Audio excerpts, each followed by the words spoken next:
Got it. Yeah, meetings. Thank you. That's all right. So you've got the. So I'll introduce. Yeah. Okay.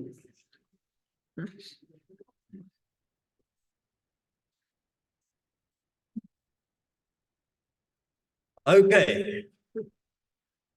Good evening, everybody, and welcome to St. George's Talks, a monthly lecture series live from a historic German church in London's East End.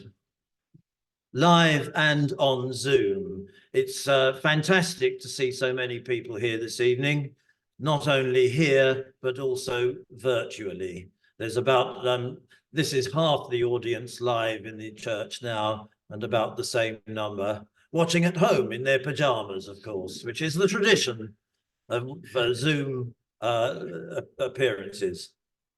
My name is Rick Jones. I'm privileged to be on the committee of the church, the people who look after this historic Grade 2 star listed building, built 1762 by a community of German migrant workers, most of them sugar refiners in this part of London. So the air would have been thick with the smell of golden syrup on arrival in 1760s. These talks are monthly. Third Tuesday of every month is lecture day. The church is used for lectures, sometimes weddings, film locations, various other uses put to it. And once a month, an organ vespers, part organ recital, part poetry reading, part German Lutheran service. That takes place on the first Saturday of every month. We do also occasionally rent the church out to other congregations for use as it was once intended for religious worship, but that's not so much a part of its function these days. So this evening's talk, our speaker this evening is an art historian who studied for a first degree at Hamburg, then a second at St. Martin's School of Art in London, one of Britain's most prestigious colleges. Its alumni who've made careers in art are many, but include the sculptor Anthony Gormley, living sculptors Gilbert and George, and actor Pierce Brosnan, who once played James Bond. Our guest, who is dynamic, active, cool, pursued photography in journalism, working as art editor for journals and as the creator of a series of guidebooks of London. She became a Blue Badge guide, conducting tours to gardens, palaces, and galleries for which her knowledge of the art world made her the ideal expert. We could hardly have a better lecturer this evening for a talk on Holbein, whose career, as you will hear, to some extent has matched her own. So will you welcome, please, the polymath, the Holbein aficionado and good friend, Ulla Thiessen.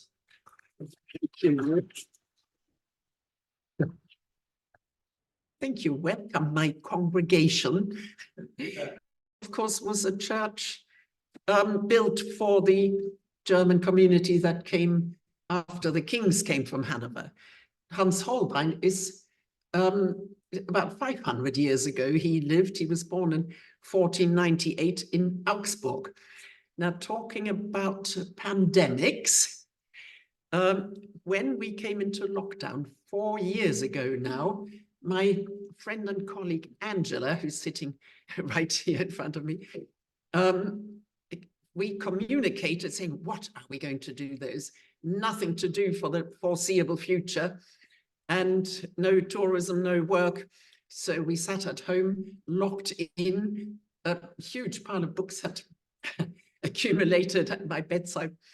And so that was the first thing. On top of this was a book about Hans Holbein. And last time he had a big exhibition at the National Gallery, I think it was exactly 10 years ago. So Angela then said, actually, you have a lot in common with Hans Holbein, which startled me at first. And then I started looking, and there are some similarities. And it's, for instance, that we're both dual nationals. We both left home aged 17 and never moved back. And Angela thought, you know, well, we're both fellow German migrants. Actually, if we look back when Hans Holbein came 500 years ago, nearly, he came from Augsburg, moved over to Basel, which was in the Swiss Federation. Augsburg was then a free state, now in Bavaria. And I came from what 500 years ago was Denmark. Now Schleswig-Holstein is obviously part of Germany. So we did have a fair amount in common, like travel. So of course I also investigated travel. The first thing that sprang to mind when I saw pictures of his family, this picture that you can currently see is actually of his wife and two children, a son and a daughter. Holbein left home and he started learning his art and craft, in particular of painting, from his father. And he perfected it. He was the biggest talent. And similarly, Shakespeare had a wife also 6 years older than him, as did somebody else, a king that we will no doubt come across later in this program. So Shakespeare never even described, never mind, showed a picture of his wife. Holbein had a picture made of his wife. If you Google it, you know, all sorts of interpretations.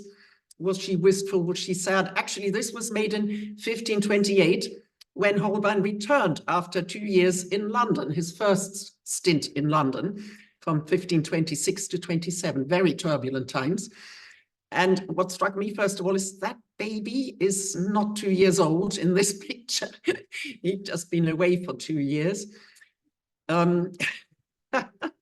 But of course, maybe it was conceived just before he left. So it's surprised when he returned to his wife. But his wife actually had been a widow and she already brought a child into the family. So similarities. This is me, my first appearance on television, 1961 or 2. And it was a sort of a MasterChef program. And, well, do you see a similarity? And in fact, yeah, I really did have a lot in common with him, didn't I? So that was him, about the same age, drawn by his father. His father, also Hans the Elder, there he is, a hippie, and he actually worked as a sort of a Banksy, painting houses. Well, first of all, he did paint, I'll show you some of the paintings I went to see that the elder Hans Holbein made, but he's developed after the Reformation, you know, when there was no more income from the church, one painted houses. And in that region, one painted houses on the outside, not just on the inside. So he became a specialist in painting outside house walls. That is Hans the Elder with Hans the Younger and Ambrosius. Ambrosius was also a very talented painter, but died about the age of 24. So we now, because Holbein was so topical, that was really why the idea came about. 4 years later, I can now present to Angela the project that took 4 years to complete. Currently, until the 18th of April, we have the Queen's Gallery, as it's still currently called, will soon be called the King's Gallery at the back of Buckingham Palace, with exhibition showing the royal collection. And the royal collection doesn't have that many Holbeins. In fact, Holbeins are all around the world, including another concurrent exhibition at Frankfurt. in the Städel Museum. I've not been there. I don't know if I'll get there in time. It's on for another 4 weeks, 18th of February. And where is the Städel Museum? In the Holbeinstraße. There's even a Holbeinsteg. If you can see, there is a sort of footbridge across the river. And that is a picture of the Städel Museum with that Holbein exhibition advertised. So Hans Holbein, the painter, started learning from his father and moved with the father to Basel, where he had lots of work. And he then became a painter of walls. So churches were now out and house decorations were in. Of course, they were very close to the very wealthy patrons of the art in Italy. So was he the greatest gift that Augsburg made to English culture? And that made me think, what have we got now? Well, there's the grapher. Axel Scheffler is another famous German artist here today. And I think, the majority of the population would say, oh no, it's Jürgen Klopp. Football is probably the biggest culture today. But in reverse, what is England's biggest gift to German culture? I think Aaron will know. Dinner for one, Freddie Frinton. Almost certainly the Germans would vote for that. But so this is somewhat more serious, of course. Here, much later, 1808, you can see, I'm one ahead of time, how Germany was divided after the Napoleonic Wars. And travel in those days was not quite as easy as it is within the EU, as we all know and might have noticed. So finally, when lockdown was over and I got to travel a year ago almost, I got to Augsburg to find Hans Holbein's origins. And here you might just see is the Holbeinstraße. So things started well. And then I spent 2 days in Augsburg and went on a guided tour and talked to, everybody I had a chance to talk to. Nobody had heard of Holbein there, not even the Holbeinstraße. It's not that major a street. But that period just started when Augsburg became really rich and famous, and locally the Fuggers were the patrons of the art just after the Holbeins had left. And the Fuggers were, you have to be careful how you pronounce this, but actually I saw Robert De Niro recently just in this area filming an Uber commercial when we were on a walking tour. But these Fuggers were very sort of a gift to the local population when the church had moved out and no longer sort of helped the poor or even the rich for that matter, both. And you can see the Hans Jakob Fugger there, and here's the side of it. Behind him is a painted house. This was rebuilt in 1913, but it is the weaver's house and center of the textile trade. And it was a very big trading route in Augsburg. So they had lots of rich people and lots of really nice houses. The weaver's house here on the left, and then the others very nicely maintained and actually in good repair. So they didn't have that much destruction there. So here is the Rathausplatz. So this was where the tourist information center is, and where just on the right-hand side, I started that walking tour around the main parts of the old center of Augsburg. And Augsburg nowadays is in Bavaria. And in those days, it was a free state in the Holy Roman Empire. So we're talking about 500 years ago when Hans Holbein was born in the town.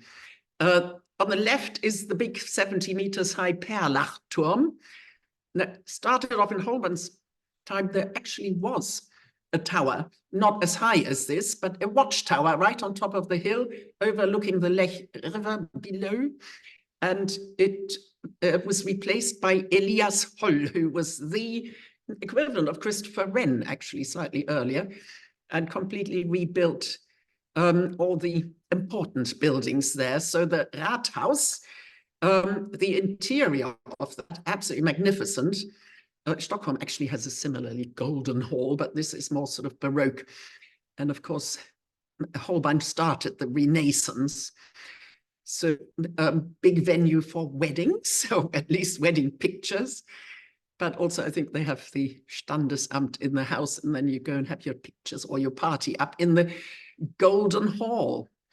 So below, this is right high up on the hill. So as you walk down below, other famous people, those are the ones they knew, not having heard of Holbein, they had heard of Mozart. Of course, Mozart's father came from here, and Bertolt Brecht, obviously much more recent. He was born right there in that house on one of the Lech sort of branches, a bit like the Lee River in London's East End. It has lots of branches. And today it's a UNESCO World Heritage Site for the water management system. So it had a really good water management system very early on. And that logo is a pine cone, or I love the German word, eine Zirbelnuss.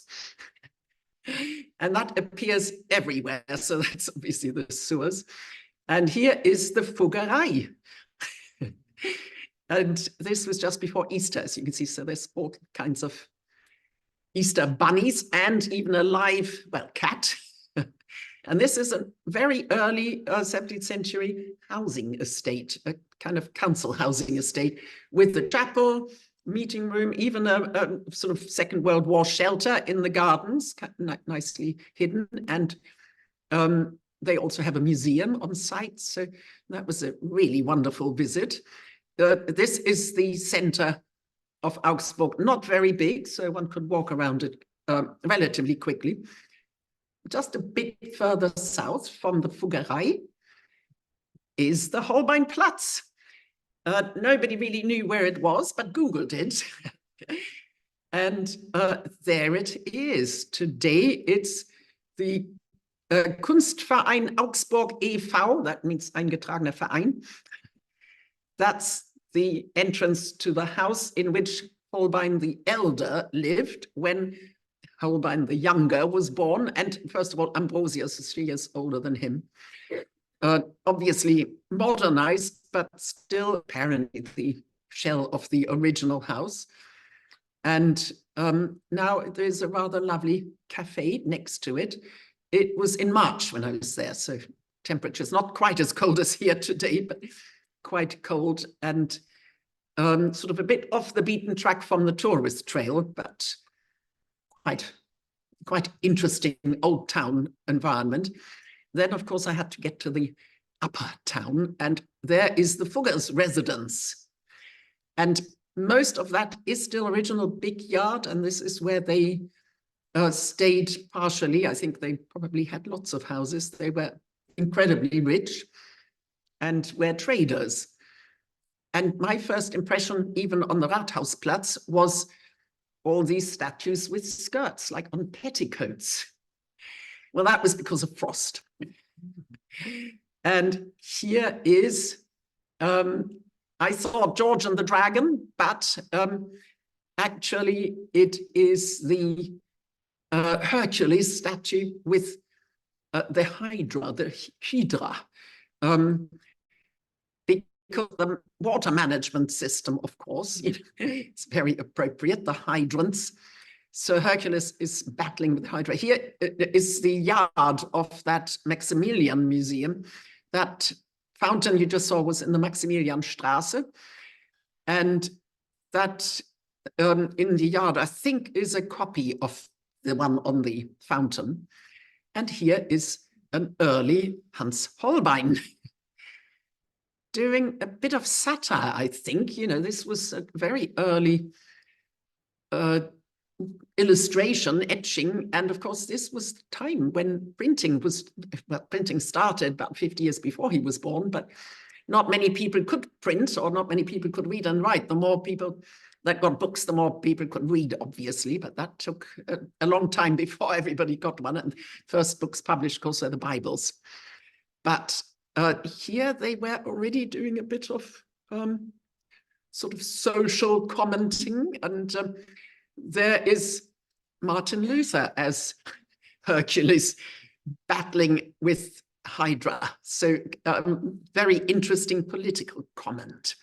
Hercules Germanicus, slaying the Catholics, possibly.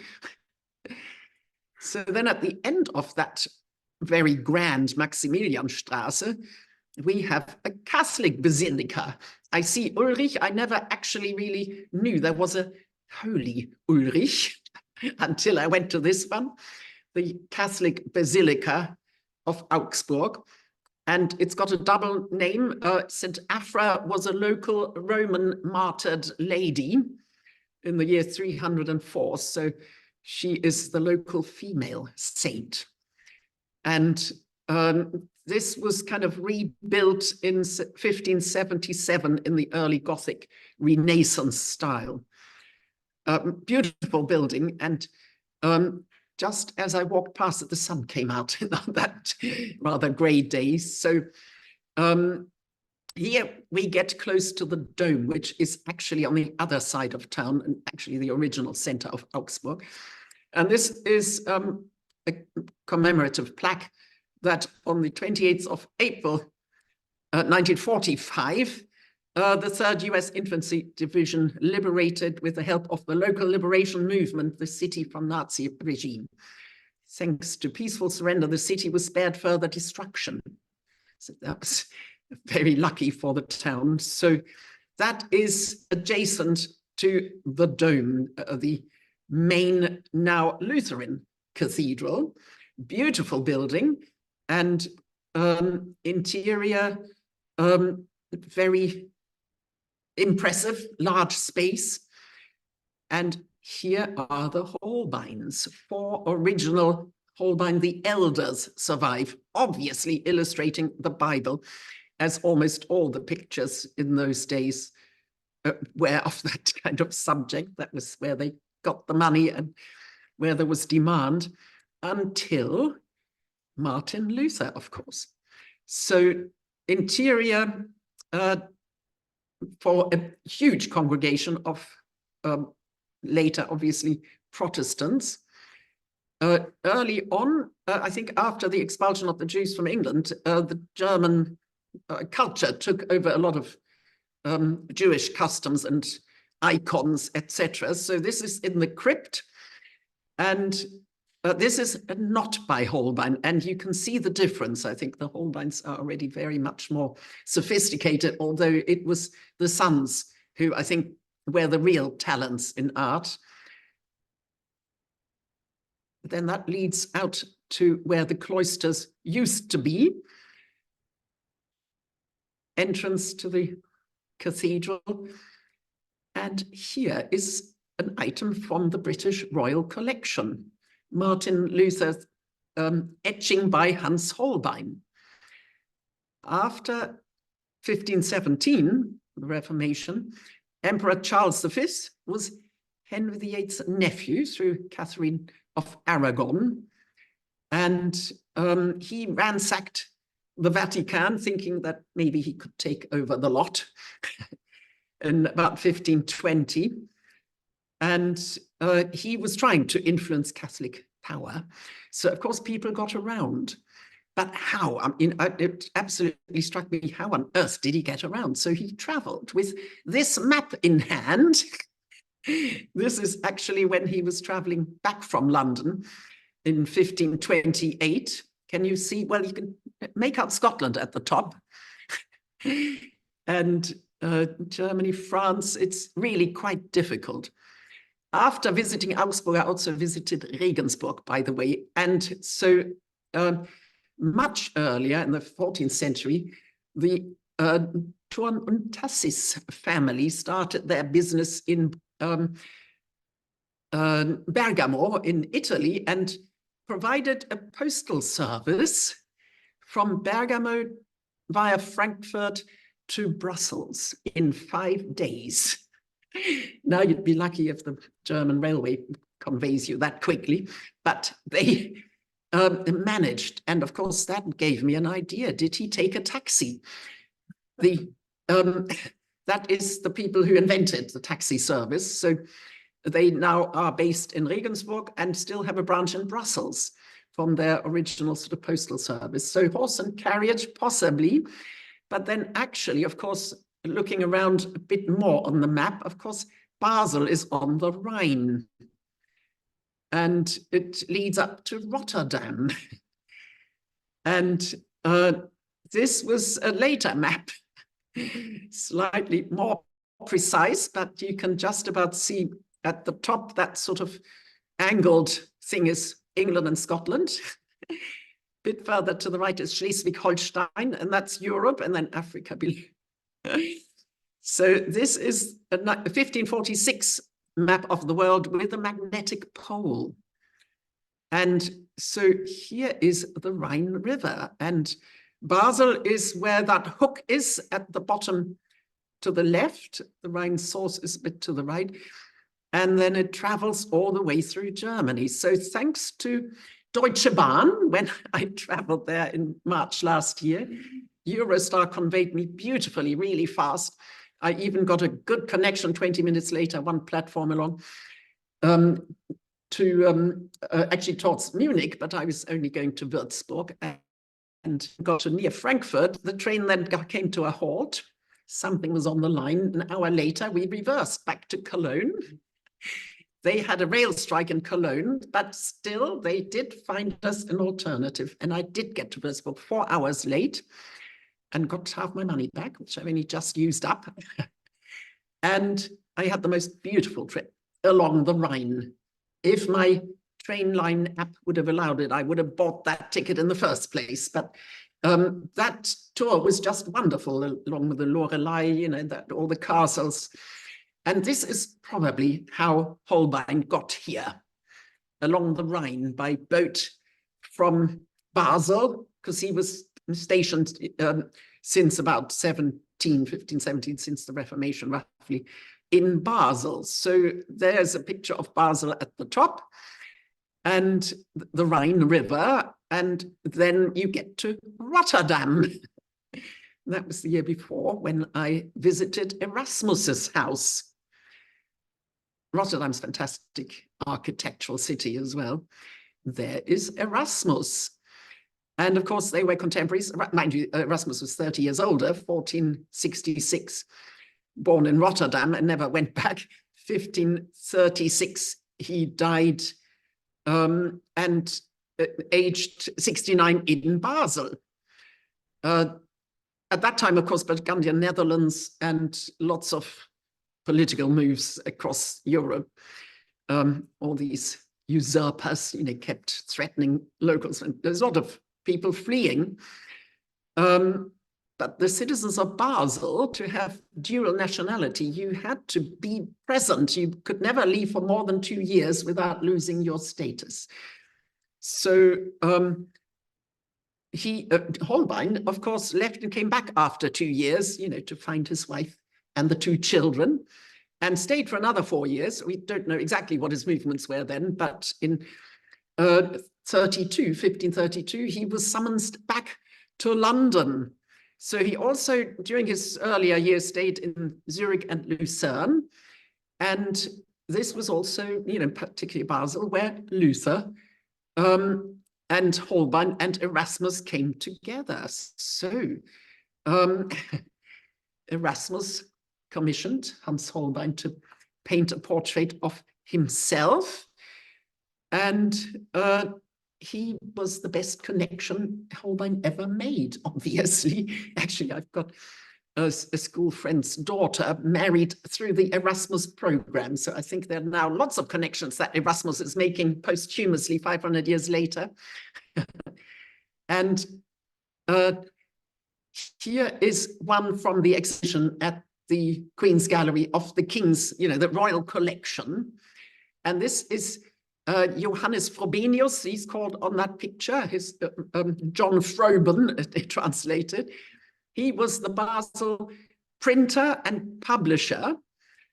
And he published Erasmus and Luther's books. And so there was a lot of interaction between those philosophers, revolutionaries, you know, whatever you want to call them. This was made in 1522 by Holbein in Basel. And he was very close friends with Johann's son Hieronymus, who lived 1501 to 63 in Basel, and published and really helped the business for all these thinkers. So back on his, not bike or even horseback, I think back onto the ship. On this map, contemporary of that sort of travel period, up at the top, Schleswig-Holstein, the ships are upside down. But I think that probably is how he traveled. In, you know, with all my research that I've done, that is how I've concluded he must have got around. So now, 1526 to 28, Holbein's stay in London, King Henry was getting desperate that although his first wife had at least 8 pregnancies, he still didn't have a living son. And the only solution, well, actually, there would have been a solution, converting to Islam, but he did not come across that idea. He must have talked to his painter. So I rather suspect he got influenced. So by the painter who was summoned to London by the Moors. So there's the old Moor, John Moore, and his son, Thomas Moore, and his son behind him to the right, again, John, and his wife is behind the 2 older Moors, and several daughters and the rest of the family. But they certainly got into trouble in the 30s. So Holbein's first visit, peace still reigned, and then it got turbulent. So the Heresy Act was passed in 1534, Treasons Act 1535, Thomas More executed 1535, soon after he helped pass that law. And then at retaliation, the Pope was banned from England, of course. Henry VIII was excommunicated, and by 37, imagery was banned, monasteries dissolved, Shrine of Becket desecrated, royal supremacy, Northern rebellion, you name it, you know, really turbulent. And now we are at the Queen's Gallery exhibition, and I urge you to, you know, go and see it, but it's a lot of sketches of paintings that other people have bought, and they are in New York and Frick Gallery, for instance, Vienna and Paris, the Louvre, the painting of which you will see a sketch in a bit. So that's the young John Moore, his wife. So Holbein was very busy sketching them. And there's Thomas More. Later, he went to his studio, and this is something that at this time in the 1520s, I'm really not sure where that was, but later when he came back, I am sure where it was. So I'll show you where it was, just down the road from here. After all, this is the site of the local Aldgate History Society. And here, Henry Guildford, of course, a very important man in government at that time. He died in 32. And so Holbein was here 26 to 28. So many of these drawings, particularly sketches and paintings, were made in that period, 1527. And Guildford was the man in charge of the palaces. So he brought Holbein probably originally to paint, in this case, not the outside, I would think, but the inside of Greenwich Palace. We don't know, exactly what happened, but Greenwich was, of course, Henry VIII's favorite palace. And that year, the French diplomatic delegation came to London to be entertained at Greenwich Palace. I hope he finished decorating it in time. And he was such an important man that Holbein even used gold in this painting, which he'd learned obviously from some Italian goldsmith painters. So here's the sketch, and prior to that was the finished oil painting. And Holbein was a very early user of oil paint and being able to really make patterns and fabric, fur, look the real thing. So Henry Guildford's wife was also painted. That's now in St. Louis, Missouri. Hence, it's just a photo of that original painting of Guildford's wife, which Holbein made here at the same time. The Archbishop of Canterbury at the time, you can see he's a very elderly man by now. And this was where, he was in trouble. It was a difficult thing to resolve diplomatically. And certainly the people had been totally brainwashed into one religion, and changing that must have been, pretty difficult. So back he went to Basel, and this is a contemporary picture of the house, but it's supposedly still the original house where he lived in Basel, and where he then painted the picture of his wife and 2 children. And having then spent 4 years there, he returned to London. So, London called because Henry VIII had, big projects, and he needed his advisors. So this man, on the drawing, his name is spelled as Reiskenier. If you Google him, he's known as Reskimmer. And he was also there entitled a Cornish gentleman. He was put in charge of the ports in Cornwall, because Henry VIII, of course, now was founding his sea army, now known as the Navy. And he was building little towers to overlook the coast everywhere around the whole coast of England. And Reskimmer was in charge of the southwest, but having for some time been Henry's chambermaid, groom of the chamber, so very intimate advisor. And he lived beyond Henry VIII even. And here is the final version, both of which are in the Royal Collection and in that exhibition at Buckingham Palace. So note the interesting position of his right hand, sort of in his lap. That startled me a little bit. So this is 1534. Earlier, he painted, this is, I think, what the Royal Collection considers one of his sort of finest paintings, Noli Me Tangere. That is a sort of obviously Christian interpretation, a rather unusual picture, but you'll see that at Buckingham Palace, in the royal palaces normally, but it's on display in that exhibition at the moment. So try and catch that exhibition until just after Easter. Now we come to the locals. John Poyntz Spencer, there was one of that name in Princess Diana's Alsop family, known as Viscount Alsop. So obviously an influential man. His wife, Margaret Woodville, was of course a cousin of Henry VIII.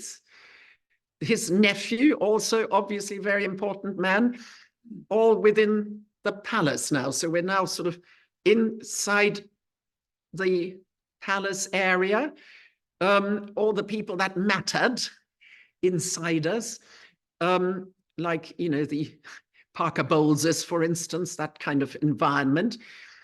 Again, Nicholas Borden was a close friend, paintings all made in this sort of early 30s period. Howard, Thomas Vauxhall, and then the Germans. Hans of Antwerp was a merchant at the Steelyard. The Steelyard is literally next door to here. And now this is not steel as in metal, but steel as in, I guess, theft, one could call it. And you would say it's a steal. It was a market for the Hanseatic League. I gather I missed it, unfortunately, but we had a talk here last year on the Hanseatic League. And this Hans of Antwerp, London and the Hanseatic League, certainly Antwerp was the next nearest trading center. And he was a witness to Holbein's will. And he left 2 London children. Nothing known about their mother, but noted in the will, and somehow it referred not to the 2 that we know of, Philip and Catherine, in that early picture. But if you Google Hans Holbein, it said he died of the plague. Well, you know, that's kind of come full circle, a pandemic. But if you consider he left a will, maybe he had time to make a will, so maybe he didn't die of the plague at all. He certainly was ill, fearing he would die, aged 44. But so this Hans of Antwerp was a local trader and obviously very close friend to Hans Holbein. So here is a map much later, after the fire of 1666. So this was what was left. You know, it survived the fire. So there is Cousins Lane, if you look at it from the Thames here on the left. And it was a German compound there. So almost, you know, like they were locked into their own neighborhood here and traded. So it was the internal market. Anybody who was a member of that obviously had incredible advantages. Mostly they exported wool from England and imported beeswax from Germany. So the wax chandlers guild later would have certainly taken, you know, the big loads of imports and distributed them from, you know, the exchange, the Royal Exchange in London. So here it is yesterday, Cousins Lane, and the Hanseatic Walk. This is a new part of the northern side of the Thames path, you know, that continues pretty much completely now. Gradually, it's, you know, becoming complete. It was complete already on the south side, but the north side, because of all the buildings that were built directly onto the water, were preventing it, but it's getting there now. So here is a plaque that was unveiled in 2006 by the then German ambassador Matusek. I remember him quite well. His wife's called Ulla. But I was looking for that plaque for a long time. And it's well hidden and pretty much kind of next to that rubbish dump, you know, that very interesting contraption that moves big containers full of, you know, the City of London's rubbish onto boats to move them along. So yes, this reads, you know, 60 years of peace, commemorating, you know, the German enclave in the City of London. Another trader here, probably not that good a friend, was Derich Born. My autocorrect immediately typed it as Derek, but that's probably the German version, Derich Born.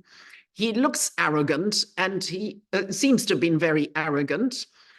And this is one of, you know, Holbein's very good paintings in the Queen's Gallery exhibition.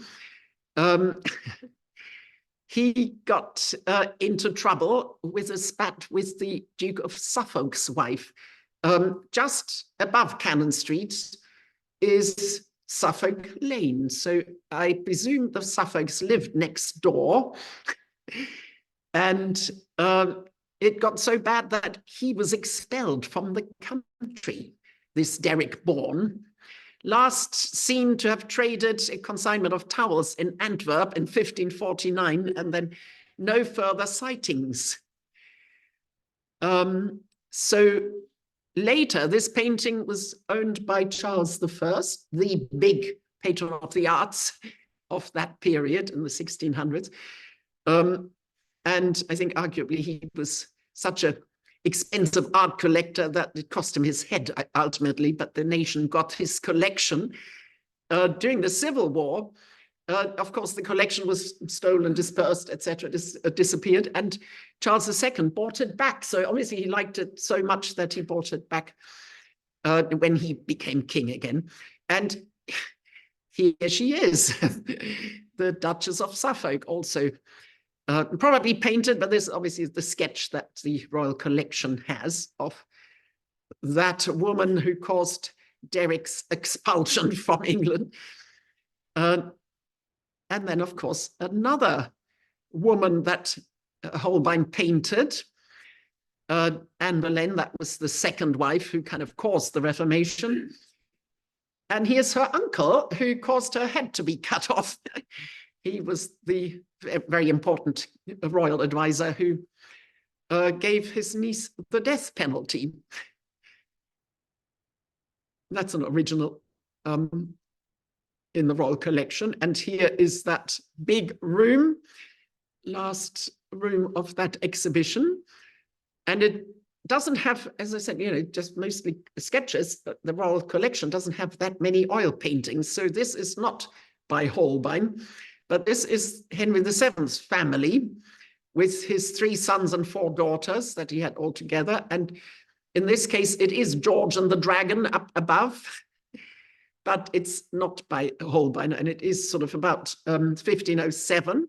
Shortly, 2 years later, of course, Henry VII died, and his son was only 15 when he became King Henry VIII. Also, again, not by Holbein, but by now imitators of Holbein. And Henry had, this is a sort of artificial intelligence. Here's Holbein in the middle with his favorite wife, Jane Seymour, who was long dead by the time that her son was that age, and his 2 daughters on either side, and the garden, which you can now see at Hampton Court. And there's Jane Seymour by Hans Holbein. The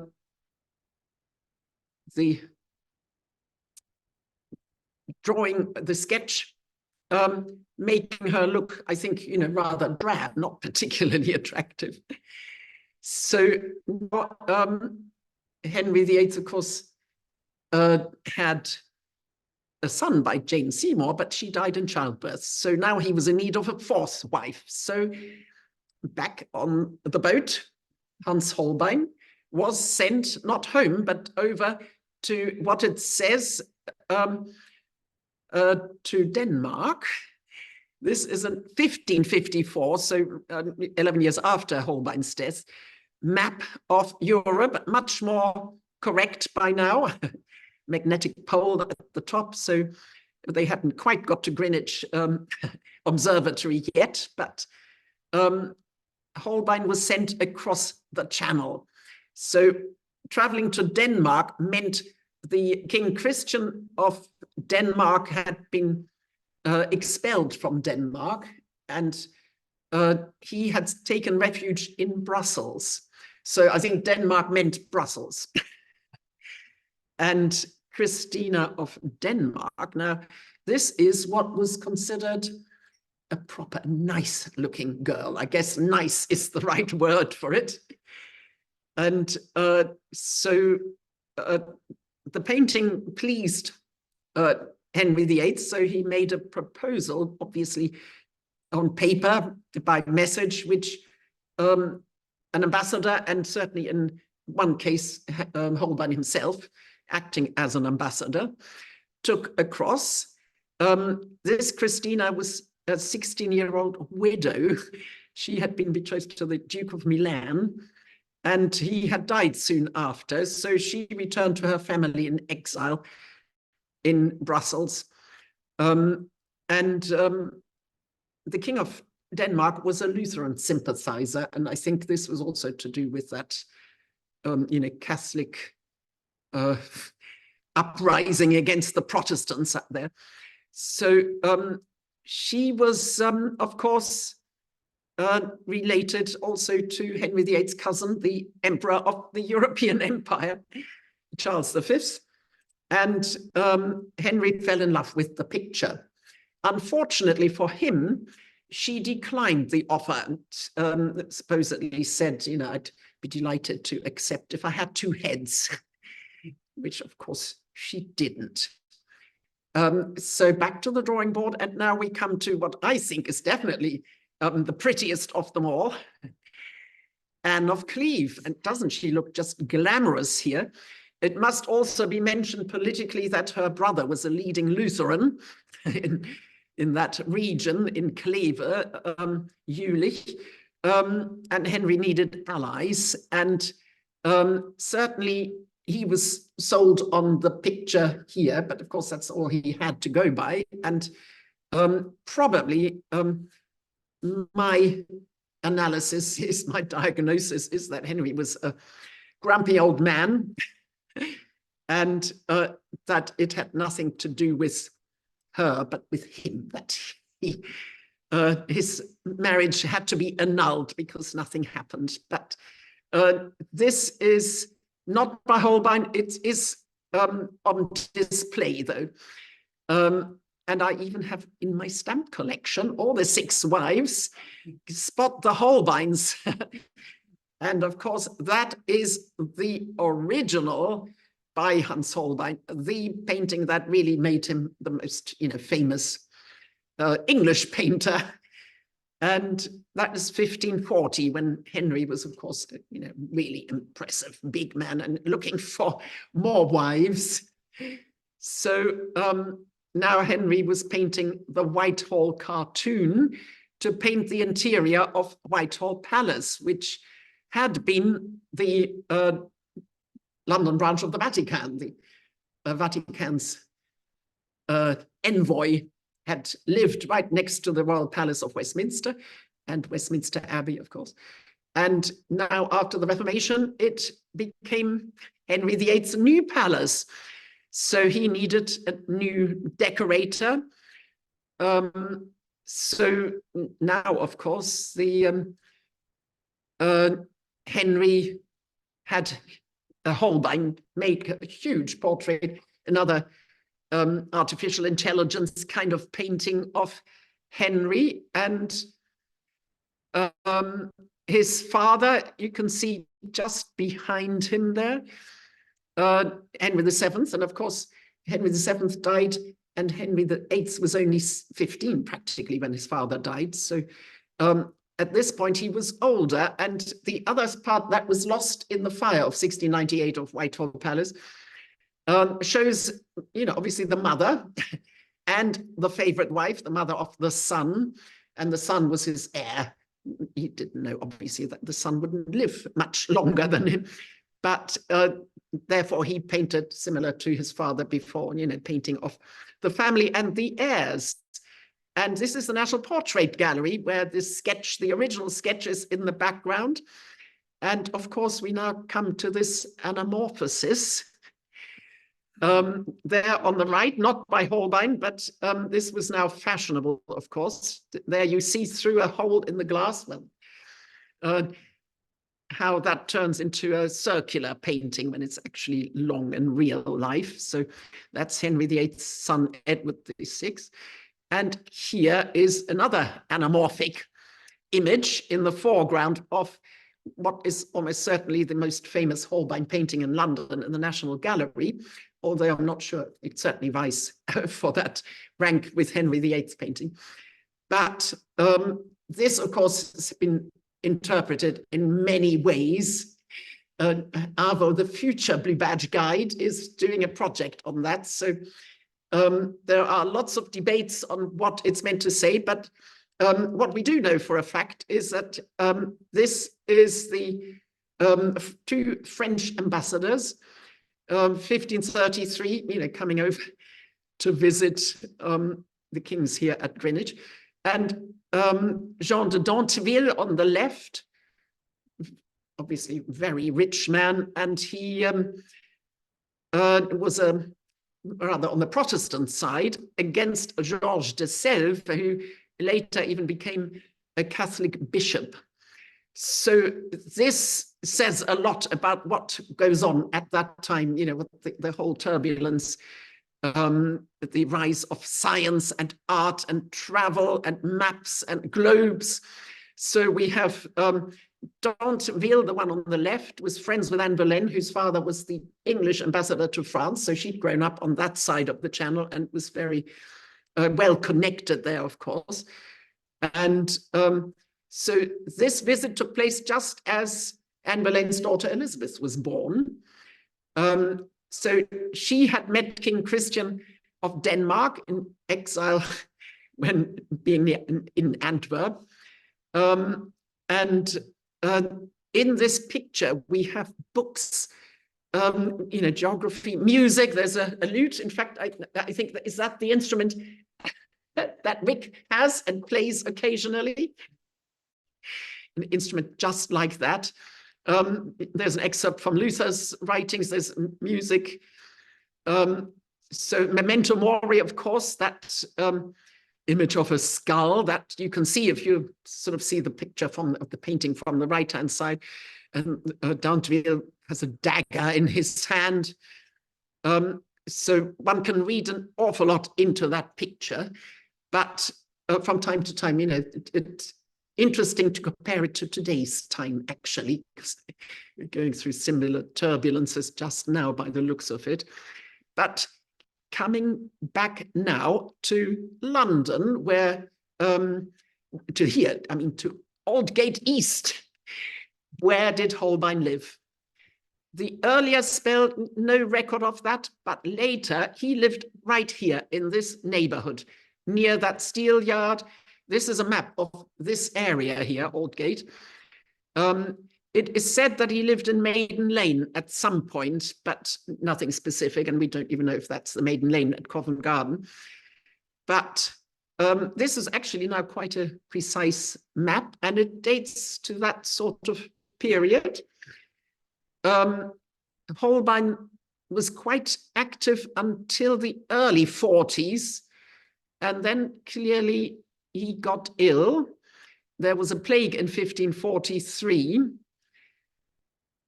This is something that you all would be familiar with. And this is St. Helens Bishopsgate, but there were churches on almost every street corner.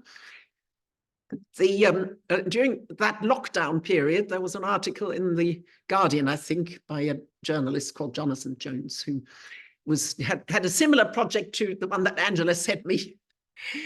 And it was to find the bones. And he came to the conclusion, it's got to have been around here. So here you see the scalpel on the right, and even further to the right, the Corn Peterson Fox building is the scalpel, and then the Foster building, another one by Foster, the Willis building. Foster, of course, famously did the Gherkin. And behind it is a very new building called the Stanza by Make Architects. And that's only just about been completed, the Stanza. St. Andrew Undershaft, built in 1532 on the site of a previous church, but it survived the fire. And so did the other two as well. So this had a graveyard, but by 1543, it was full. Next door, literally abutting it, is Creed Church. And just very close to here is also Creed Church Lane. This is just next to Mitre Square. And just now, as I was walking across there, there was, needless to say, a Jack the Ripper walking talk at Mitre Square. And isn't it funny, you know, that's almost certainly where his bones are as well. Come full circle there. So this is the inside of that St. Catherine Cree in Cree Church Lane. That's the interior. This was just before Christmas. So in the 1630s, it had a kind of a rebuild. And this was the time, you know, again, it hadn't stopped since the 1530s. It hadn't stopped until the 1630s. Heresy, Puritans, you know, that's when people migrated to America. And this is the only Jacobean church to have survived in London, not just the fire of 1666, but also the Blitz of 1940. And inside the church, there are lots of slabs, but around the church had been a nunnery, and probably that's where they had space. So back to Holbein, but in the early days in the 1520s in Basel, when he was doing his satire, a plague pit, or, you know, this is the dance of death, where Holbein was etching, you know, jokingly. And of course, in real life, maybe that's how he ended up. At the time, the lifespan is 35 years. He got a really handsome 44. So it wasn't that unusual to die of natural causes at that age. And it is the only bell tower with 6 bells rung from the ground. So when you walk through that bell tower entrance, you can actually literally pull the strings there for the bells. And I do, in fact, we Blue Badge Guides have a colleague who lives just opposite, Phyllis Chan. And I actually asked, you know, if she knew what this was, just opposite in Church Lane. And I just found it just on my way here. It is part of the Sculptures in the City exhibition. And this is on a rather bland building. We think as an insurance company that's renting it. And this is art.